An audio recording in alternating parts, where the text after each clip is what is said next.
And on some of the items, when you're out there looking for things at garage sales or thrifting, just to keep in mind. Now, I said advertising is always good stuff to find because advertising is stuff that's given to stores. It's not available to the public, and it's usually replaced and thrown out by the company. So they do become pretty rare. Rare doesn't always mean valuable. Now, this particular item is a Snickers. Play for peanuts. You could win money instantly. I don't think they put money in the candy bars, but maybe. And it's a blimp. That's where the blimp drives. This was hung in a store. You can see there. It does come with a warning. Probably not a life-saving device. And these particular items, although rare, you will find these. The best place you'll probably see these are like in a man cave or in a basement or in a garage. Basically anywhere where you're allowed to hang something without permission. This is where you're going to find these type of items. And they're cool. They add to the ambiance, the decor. If you're going to watch football, who doesn't want a Snickers blimp hanging out in their man cave or garage or wherever you may like to hang some stuff. Now, the next thing I want to talk about is a misconception. So this is a Barbie. This Barbie is 20 years old. This is a Millennium Princess Barbie. It's still in the box. She even has a little crystal ball there. You can see there, New Year's Eve 2000. The Millennium keepsake. We get a call about once a month where people go on eBay and find these for sale for about $700 to $1,500. We've heard all kinds of things. And unfortunately, these do not sell for bring that type of money. The reason they don't, they're originally $36. You'd be lucky to get half that these days. You'd be doing well to get half that these days. Now you say this is still in the box. It's never been opened. It's 20 years old. It's perfect. It's gorgeous. Absolutely nothing wrong with it. Here's what happened with these. When Barbies became valuable, people bought the Barbies. They kept them in the package, and they sold a ton of these. So these aren't that rare. So when it comes to supply and demand, if you like Barbies, these are perfect because you can find these pretty much anywhere. You know, if you can find them 15, 20 bucks. There are a few exceptions, but the number one rule is please don't Google it, because if you Google it, you're going to find this for sale for hundreds, maybe even thousands of dollars. If you go on eBay, do not look on the asking prices, because you will see someone thinking that they have the $750 Barbie.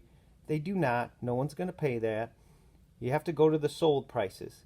But we get that. It's a common misconception because you always see that number, and hey, I get it.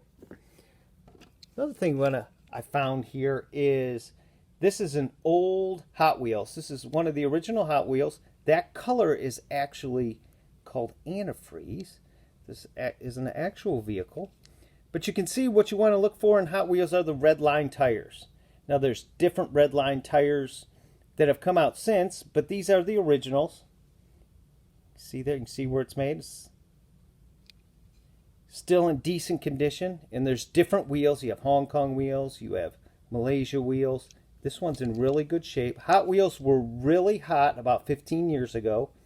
Now people still, they're coming back, but the Hot Wheels, you'll see a lot of black wall tires without the red lines. Anytime you can find a red line, I would do a lot of research on them. The one that I've had the most success with is actually the Camaro. There's also some treasure hunts that they come out with now that have real tires on them, or real rubber tires on them. If you have the 1995 Camaro, you have probably one of the most expensive ones. But they do put those out on the shelf occasionally, and you can get lucky. But if you have some old Hot Wheels, and you can see find the red line tires, do a little research, those can bring some decent money. Coins. The misconception about coins. I did get some coins in. This is a Morgan. This is 1884. That's a Morgan dollar. This is a silver dollar. It's 90%. It's really detailed Liberty in her bust there. These coins are highly collectible. Now with these you want to look at the mint mark. There's no mint mark here, but the mint marks would be down here. If you find a CC, which is a Carson City, it'd be worth about 10 times what the other ones are worth. These are all depending on condition and value. There's a 50-cent piece. You can see that that's a little more worn, or a little more scrap silver. It's from 1944. See, most of it's worn off. I think the reason the silver dollars weren't spent as much, people tend to hold on to them a little bit longer, and you can see that they maybe walked around with those in their, it's a walking liberty. It's more of a scrap silver. Some of the dimes before Roosevelt. There's a Mercury Dime. These are all 90%ers. At the present price, they're, just in silver value, they're worth about 15 times face. So that's worth about $1.50. There's a misconception about nickels. We get nickels because it's anything 1964 before is when the silver, they were still made with silver, 90% silver. Now nickels have always been made of the material nickel. That's where we get the name. This is a nickel from 1902. There's the V, the Roman numeral V, meaning 5.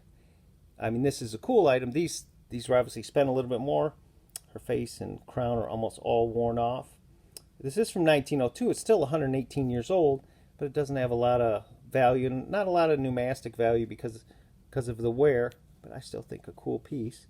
Now, there is an exception to the nickel. There's something called war nickels. Now, I have one here that is actually graded, MS67. This is a war nickel.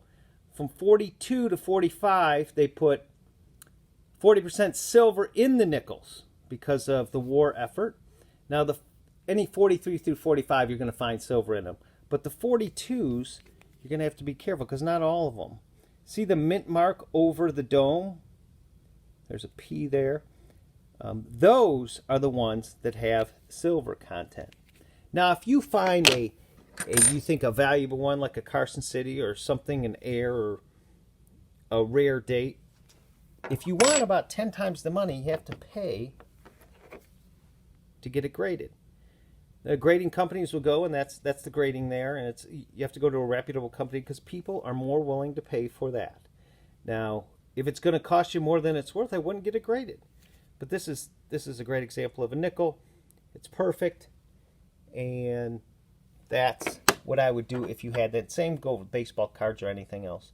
But the silver value, only the 42 through 45s and the ones with the mint marks.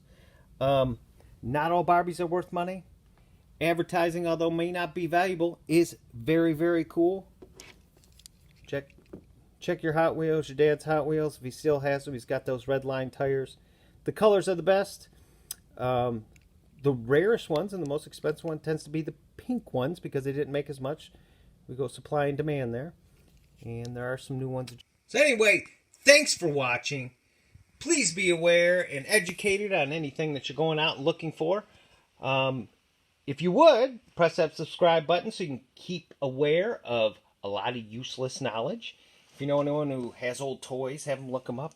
Barbies, although very cool and beautiful, not always worth it. Some things are worth holding on to. Snickers, I hear it satisfies, especially if you win $100. So go ahead and hit that like button, subscribe, comment, tell me I did something wrong, did something right, or just to say hello.